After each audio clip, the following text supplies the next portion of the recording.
What is a greenhouse? Well, it's a structure in which plants are grown, and of course they range in all sizes, from small sheds to industrial sized buildings, and their structures are made of glass or plastic. And what happens in a greenhouse, the air comes in, heats up because of the sunlight coming in, and it's absorbed inside the structure. The air inside the greenhouse is warmed by the heat from the sun. It warms the interior surfaces, and that heat is retained inside the building by the roof and the walls. The air that is warmed near the ground is prevented from rising and floating away from the plastic in the wall. Uses of a greenhouse. You need to think before you build your greenhouse, what are you going to use your greenhouse for? And there's a lot of different things you can do inside a greenhouse.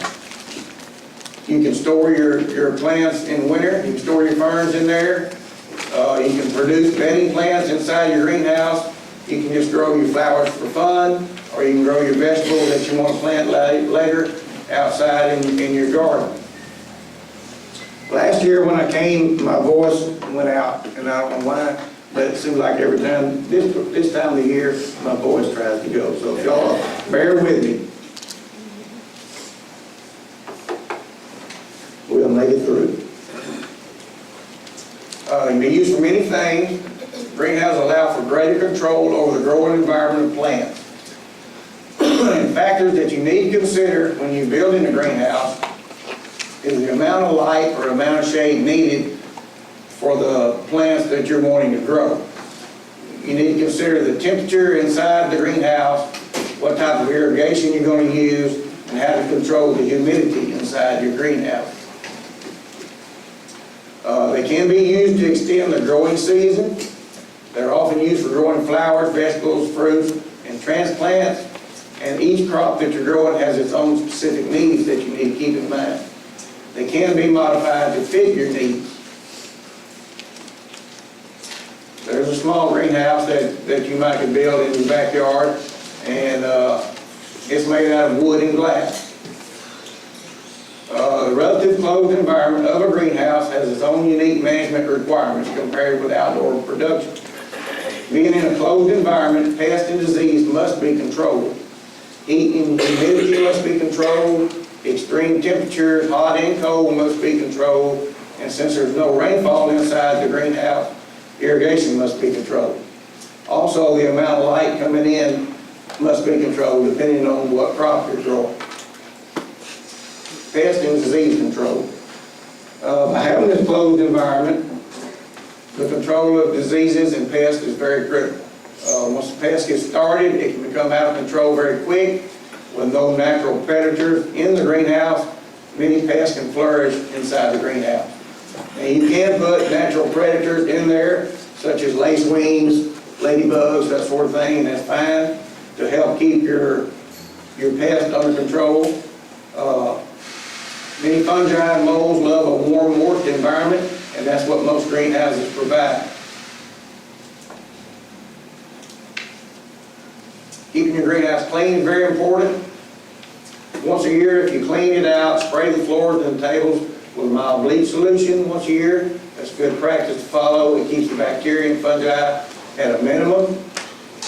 And always use new or clean pots and trays when you're propagating new plants in your greenhouses. That kills the bacteria and any fungi that's left over. And using a mild bleach solution to clean your old pots is fine.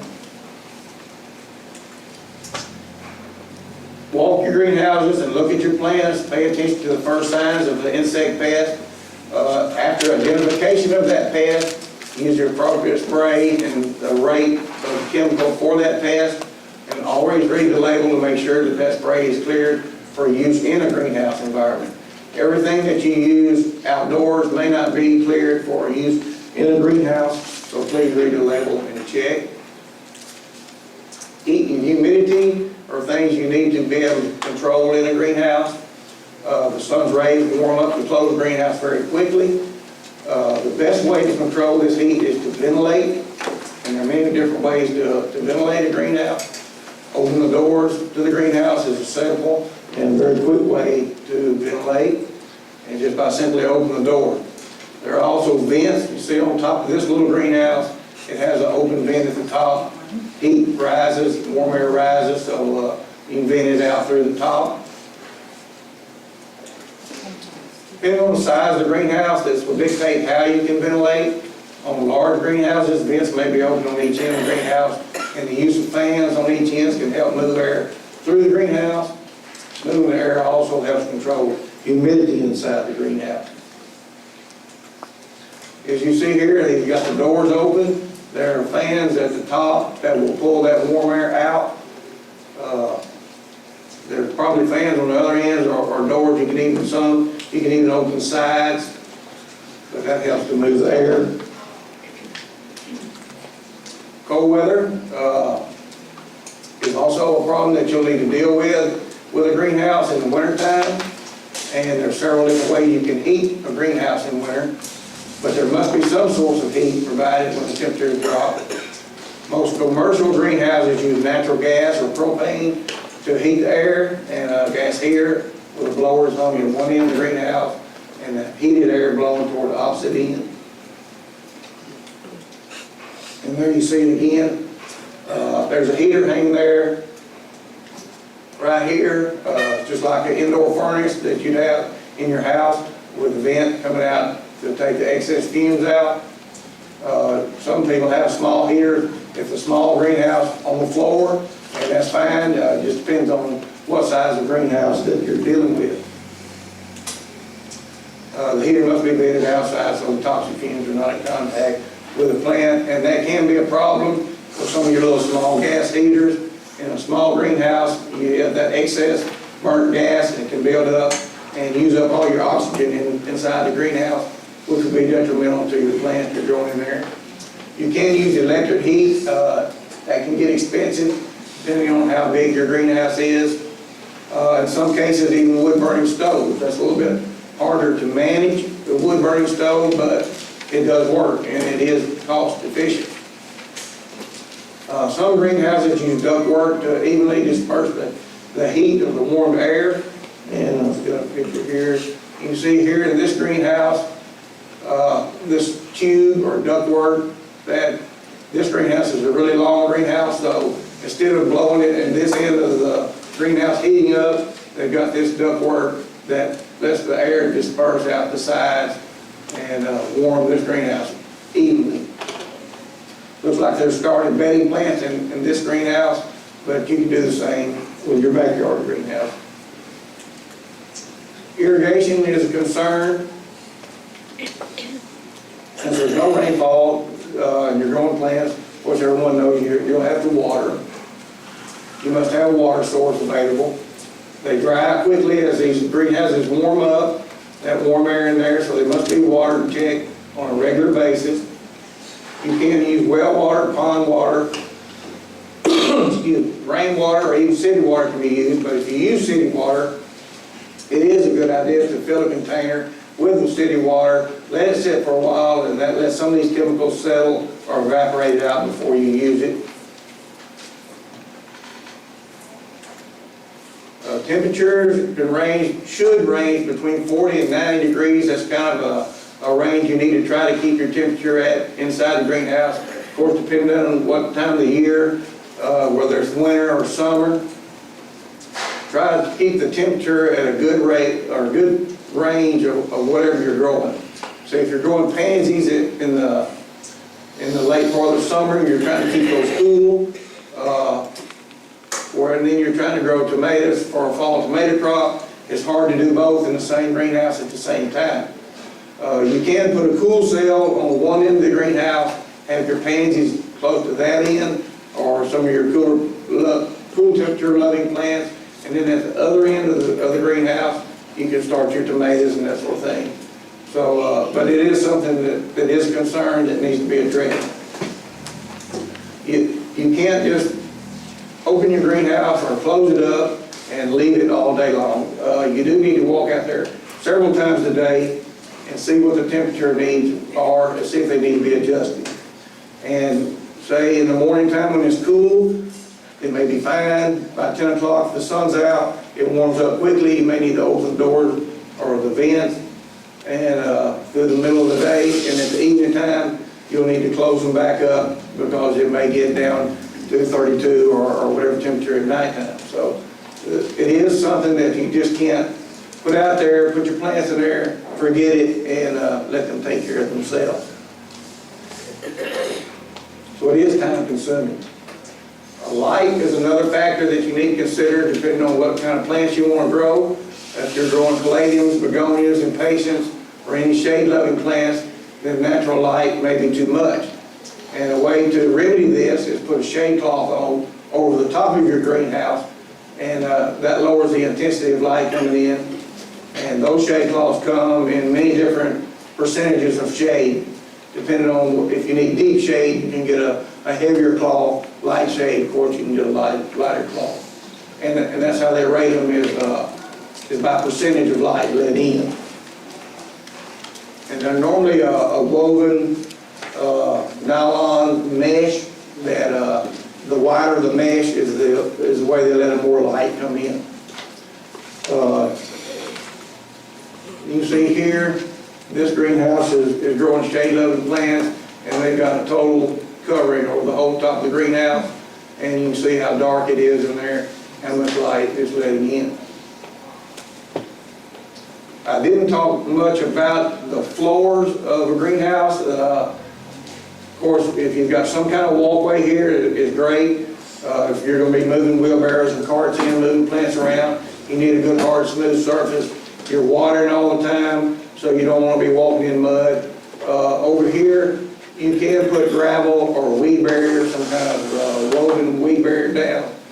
That does help. The only thing about gravel, if you fill this area with gravel, your plants are sitting up above, the ground, which is good. They're not sitting in water if you've got a low spade. But you're spilling soil in here all the time, and that soil gets in that gravel. Weeds get started in the gravel, and then you've got a mess on your hands. So you can remove the plants, spray it with Roundup, something like that. Be careful, but there are several different ways. You can put bark. You can put just the cloth weed barrier or gravel, or just leave it plain soil. But there's several options you can do with that. If you want to grow sun-loving plants like marijuana or succulent, I thought that might wake y'all up a little bit. Then grow lights may need to be used. Of course, now in some states they are growing marijuana, and they grow them somewhere, and they're probably growing them in a greenhouse somewhere. So grow lights could be used in that situation if you're growing cactus or succulents or something like that, and they come in many different sizes and wattages to fit your needs. And here you can see there's some grow lights here in this greenhouse. This is a large greenhouse, but if you want to do it on a small scale, that's fine. These can be set on timers where they come on and cut off when they need to. It looks like here they're growing geraniums or something like that.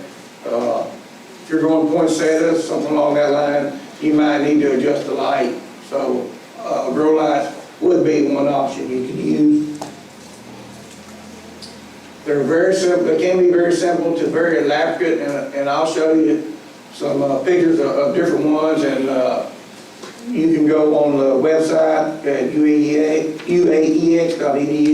and then search greenhouses, and there's a lot of good information there that are on greenhouses of different types. Here's one that's really simple. These structures can be made out of galvanized metal pipes. They can use PVC pipe. You can buy kits. These can be plastic. There are just quite a wide range of greenhouses, depending on what you want to look at, how much money you're willing to spend, what size you want, how permanent the structure you want it to be. There's one example there. Here's another small example. That's something that doesn't look quite as bad as the Quonset huts in your backyard. So this would be something that wouldn't be too big. You might even take an existing shed, remove the top tin, remove the tin or board from the side, put in windows or put in these glass panels, or they even make polycarbonate sheetings or fiberglass sheeting that would let enough light in. You could renovate an old shed and make it into a greenhouse as well. Here's a really nice greenhouse. Of course, you can see they spent a lot of money here on this one. They've got the brick bottom, so it doesn't all have to be wood or glass or plastic. This is a combination of a lot of different building materials.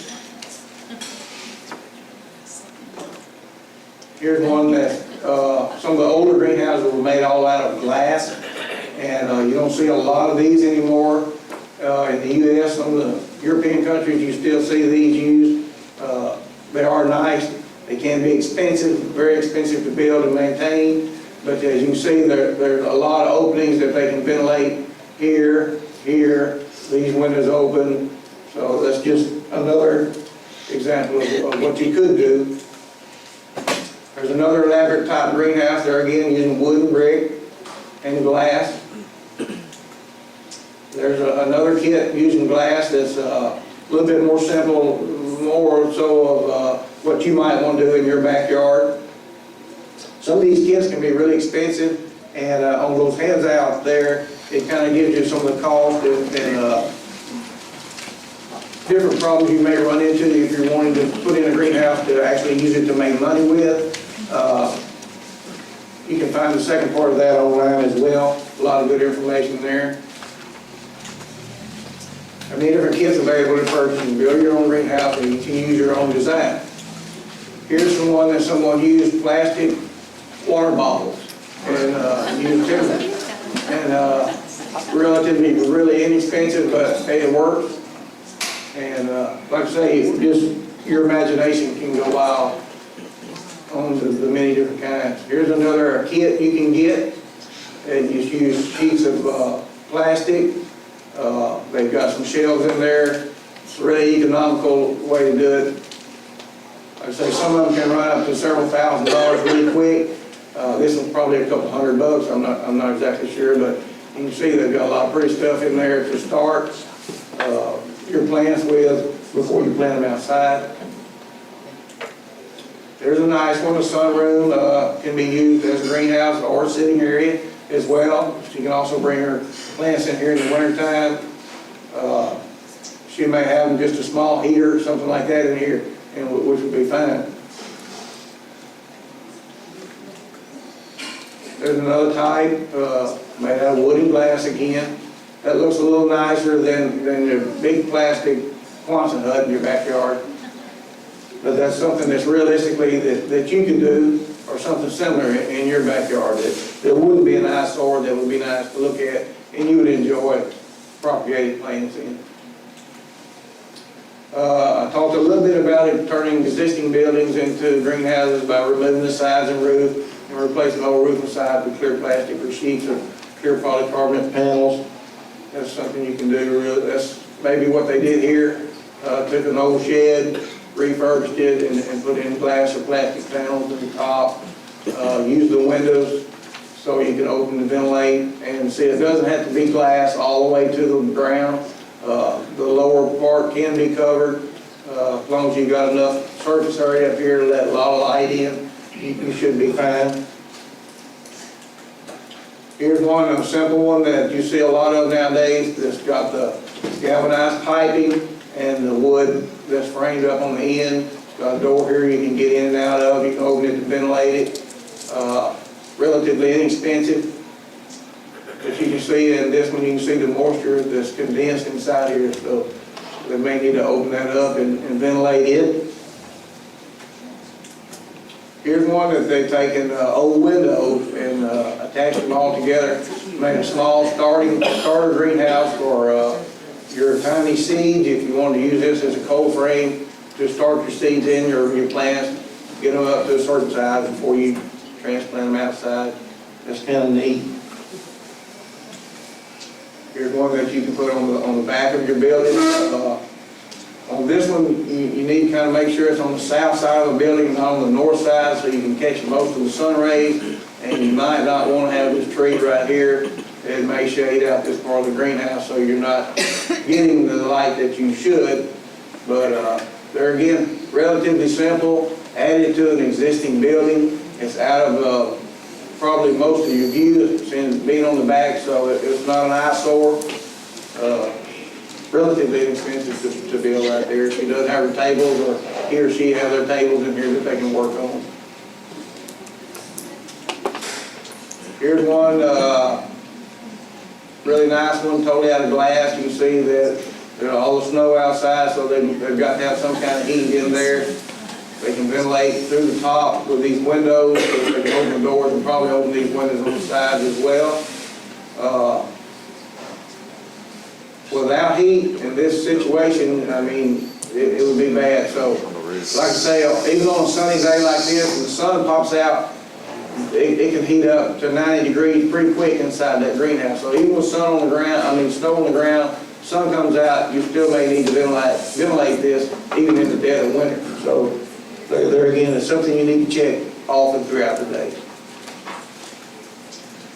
There again, select your location carefully. Know where your shade line is on the north side of your house. If you have to put it on the north side, you know where, of course, your sunshine is higher in the summer than it is in the winter. So keep that in mind when you're planning. If you got a long greenhouse, you can try to run it north to south. It is best. That takes full advantage of the sun going from east to west. You get the full benefit of that. They can be grown on tables or benches, your plant, or they can be grown in the soil, or your flats can be laid right directly on the soil. They're again using gravel, something here. Here she has her work benches. Just makes it a little easier to get them up off the ground, saves your back. She's got them on the bottom of it, on top, and she's just got soil here on the inside. It is good to put some kind of pavers or something in here. You're watering some mud. Just keep this from turning into a mud pit. But you can see here, she's got an opening here where she ventilates here. Here they've got them on trays. You can see the vents here. They've got heater here. They've got fans in here to help move and circulate that air. They've got these, looks like a watering system here. Could be kind of hydroponically grown. That's something that you really want to get into. A lot of people are doing it. A cool way to grow plants without using any soil. But here they used planted raised beds a little bit and planted these plants directly into the soil. And that's fine if you want to do this in a greenhouse. One thing, if you do grow plants in the wintertime in the greenhouse, it can be very expensive to heat this thing. So you may want to weigh the cost versus what you're going to get out of it. If you just got a few tomatoes, you've got a small little heater in there, and you enjoy doing that, well, that's fine. But if you're going to get into a bigger scale, you're going to have to weigh the cost of heating that greenhouse compared to what money you're going to have coming back in at that time of the year. Here's one that's put up relatively inexpensive. You see he's used wooden posts here. He's growing tomatoes inside there. Used sheets of plastic with wire to help support the plastic. Probably not the nicest thing to look at, but it works. And depending on what your situation is, depends on how much time, effort you want to put into it. Here's one that's made out of old windows and doors. I think these are kind of neat. There again, just something to hold the heat in, have some way to open and ventilate it, some way to let the sunlight in, and just however big your imagination goes. You see here another example. They've got gravel on the floor here. She's got workbenches on this side. This side open. They've got open here where you can ventilate at the top.